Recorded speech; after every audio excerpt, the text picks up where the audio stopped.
Assalamualaikum warahmatullahi wabarakatuh. Terima kasih atas kesempatannya. Kami dari kelompok 2 akan mempresentasikan penilaian dan evaluasi pemahaman UBD aspek mampu interpretasi. Anggota kelompok kami yaitu Rini Aprilia Ningsih, Rifani Tresia Luhukai, Sriyanti Makapuas, dan saya Anissa Lea Ongsu. Penilaian dan evaluasi dalam UBD. Desain pembelajaran Understanding by Design mempunyai acuan jelas di mana antara tujuan pembelajaran, evaluasi, dan langkah pembelajaran saling terkait. Siswa mampu menyampaikan suatu informasi secara bermakna dengan berbagai wawasan yang dimilikinya, secara signifikan dan dapat memberikan ilustrasi yang jelas tentang sebuah informasi yang disampaikan. Ada 6 aspek pemahaman UBD yang telah dijelaskan sebelumnya, yaitu mampu menjelaskan, mampu menginterpretasikan atau menafsirkan, mampu menerapkan, mampu memiliki perspektif, mampu berempati, dan memiliki pengetahuan diri. Di sini kelompok kami akan menjelaskan mengenai yang kedua, yaitu mampu interpretasi atau menafsirkan. Kemampuan capaian UBD dalam menafsirkan atau interpretasi, yaitu peserta didik dianggap mampu menafsirkan apabila dapat menceritakan masalah belajar dengan penuh makna, menawarkan terjemahan yang tepat, memberikan dimensi historis atau pribadi yang terbuka untuk ide atau peristiwa. Secara lebih singkat, pada aspek menafsirkan ini, peserta didik mampu menyajikan suatu konsep dalam bentuk gambar, grafik, tabel, dan lain-lain.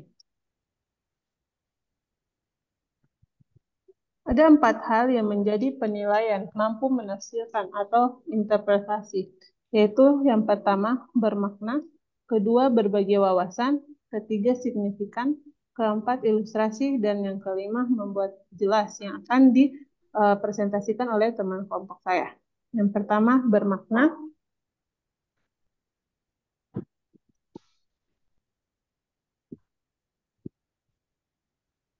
Bermakna akan dipresentasikan oleh Kak Fani.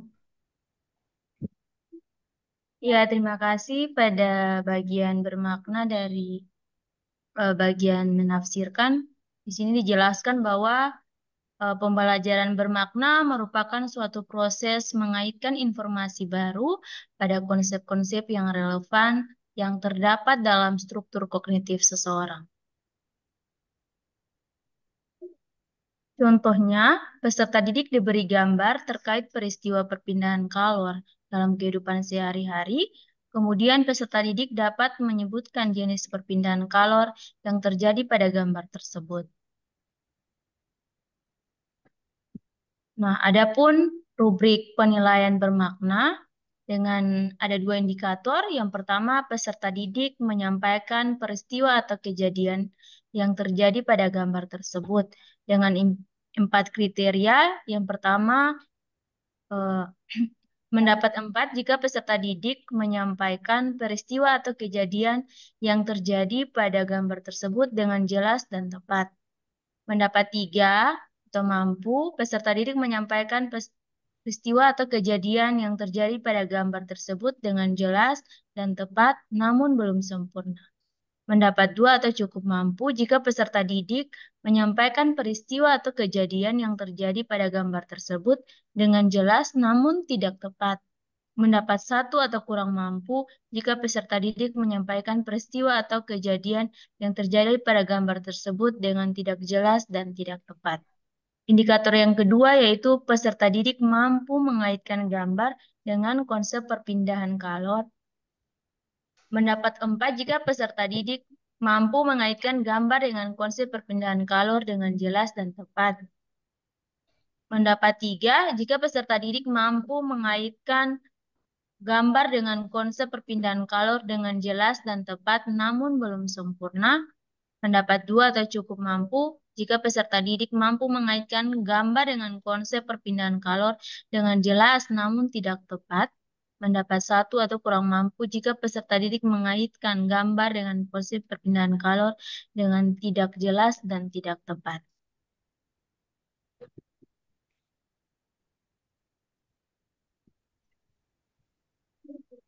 Selanjutnya, berbagai wawasan yang akan dijelaskan oleh Kak Yanti. Baik, terima kasih. Saya akan menjelaskan pada topik berbagai wawasan. Nah, di sini berbagai wawasan pengertiannya merupakan suatu sudut pandang atau sikap terhadap suatu pemahaman di mana peserta didik mendapatkan wawasan tentang sesuatu yang diamati. Contohnya, peserta didik diminta untuk mengeksplor berbagai referensi yang digunakan untuk menyelesaikan permasalahan terkait perpindahan kalor.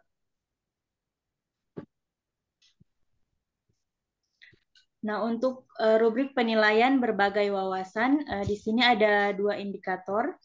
Jadi yang pertama, peserta didik mencari informasi yang sesuai materi yang dipelajari. Mendapatkan nilai 4 atau sangat mampu jika peserta didik mencari informasi yang sesuai materi yang dipelajari dengan jelas dan tepat.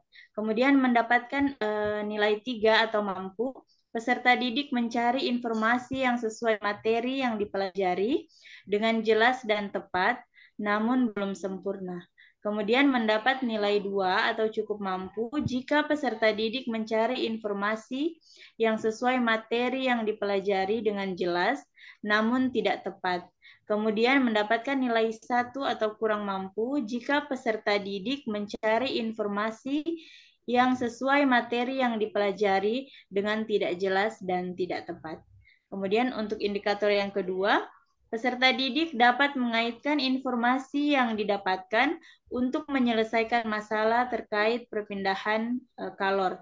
Mendapatkan nilai 4 atau sangat mampu jika peserta didik dapat mengaitkan informasi yang didapatkan untuk menyelesaikan masalah terkait perpindahan kalor dengan jelas dan tepat. Kemudian mendapatkan nilai 3 atau mampu, peserta didik dapat mengaitkan informasi yang didapatkan untuk menyelesaikan masalah terkait perpindahan kalor dengan jelas dan tepat, namun belum sempurna. Kemudian mendapatkan nilai 2 atau cukup mampu jika peserta didik dapat mengaitkan informasi yang didapatkan untuk menyelesaikan masalah terkait perpindahan kalor dengan jelas, namun tidak tepat. Dan mendapatkan nilai 1 atau kurang mampu jika peserta didik mengaitkan informasi yang didapatkan untuk menyelesaikan masalah terkait perpindahan kalor dengan tidak jelas dan tidak tepat.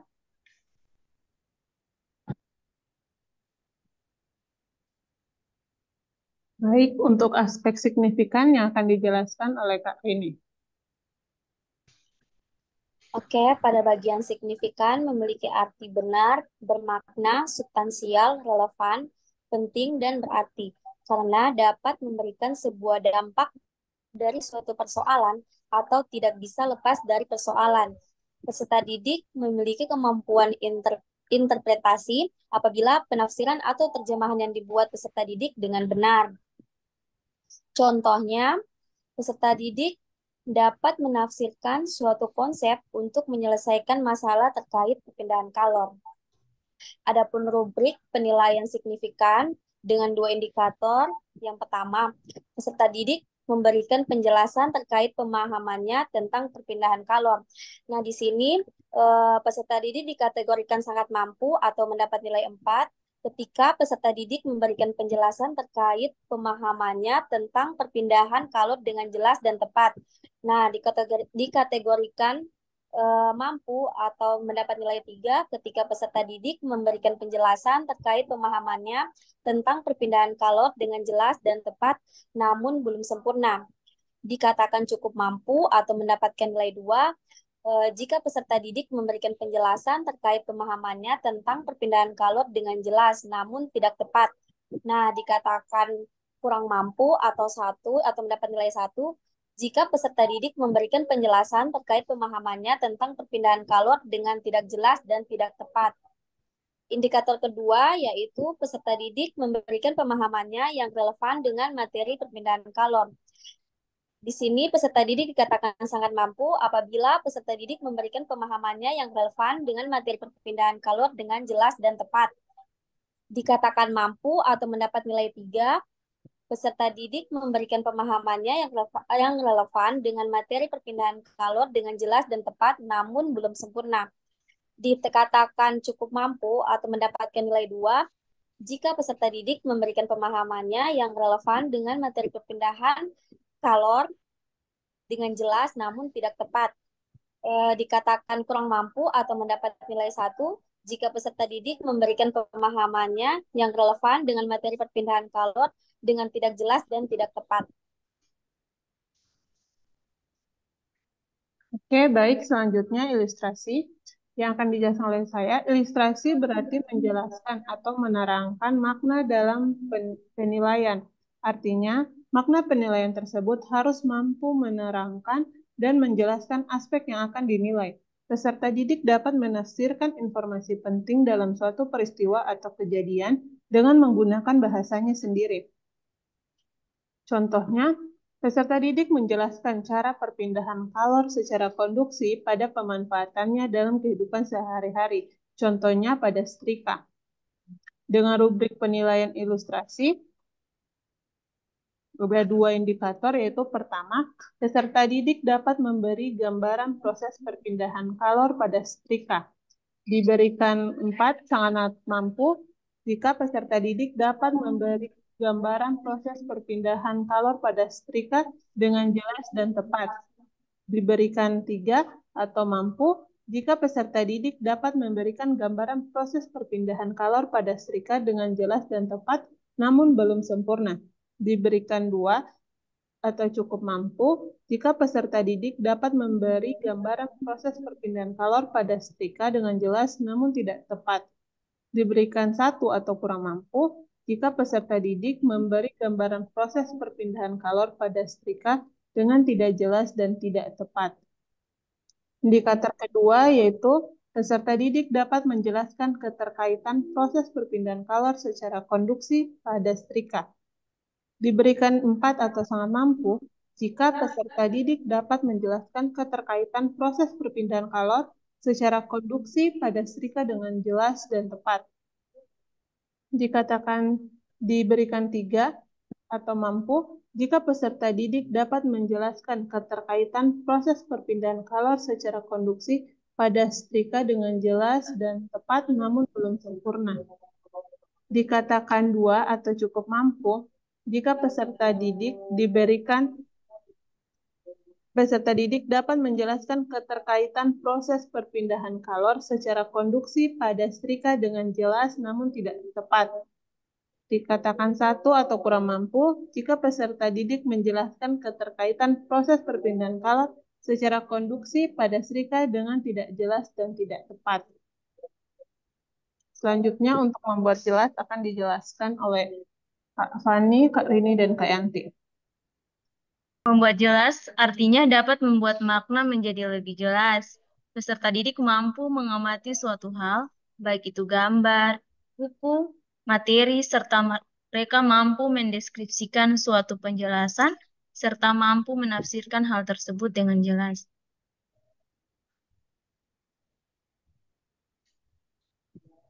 Baik, untuk contohnya, peserta didik mampu memahami materi kalor. Peserta didik mampu memahami materi kalor, kemudian dapat membuat lampu inkubator sesuai dengan konsep kalor yang dia pahami. Adapun rubrik penilaian membuat jelas, yaitu terdapat 2 indikator dengan 4 kriteria. Indikator pertama yaitu peserta didik memberikan penjelasan dengan bahasa sendiri terkait materi kalor. Nah, dikatakan sangat mampu atau mendapat nilai 4 jika peserta didik memberikan penjelasan dengan bahasa sendiri terkait materi kalor dengan jelas dan tepat. Dikatakan 3 atau mampu peserta didik memberikan penjelasan dengan bahasa sendiri terkait materi kalor dengan jelas dan tepat namun belum sempurna. Nah, dikatakan cukup mampu atau mendapat nilai 2 jika peserta didik memberikan penjelasan dengan bahasa sendiri terkait materi kalor dengan jelas namun tidak tepat. Nah, dikatakan kurang mampu atau mendapatkan nilai 1 jika peserta didik memberikan penjelasan dengan bahasa sendiri terkait materi kalor namun tidak jelas dan tidak tepat. Indikator kedua yaitu peserta didik membuat produk lampu inkubator sesuai materi perpindahan kalor secara radiasi. dikatakan sangat mampu atau mendapat nilai 4 jika peserta didik membuat produk lampu inkubator sesuai materi perpindahan kalor secara radiasi dengan jelas dan tepat.